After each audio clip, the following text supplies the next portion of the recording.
কুর্তি কদমতলা বিধানসভা কেন্দ্রের অন্তর্গত ফুলবাড়ি এলাকায় ভারতীয় জনতা পার্টির এক প্রবীণ কার্যকর্তার বাড়িতে আলোচনা সভা অনুষ্ঠিত হয়।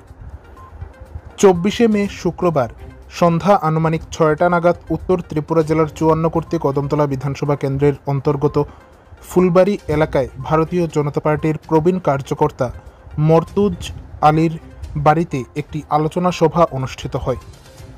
এই আলোচনা সভায় মূলত সংগঠনকে আগামী দিনে আরও শক্তিশালী করতে কী কর্মসূচি হাতে নেওয়া যেতে পারে সেই বিষয়ে আলোচনা করা হয়।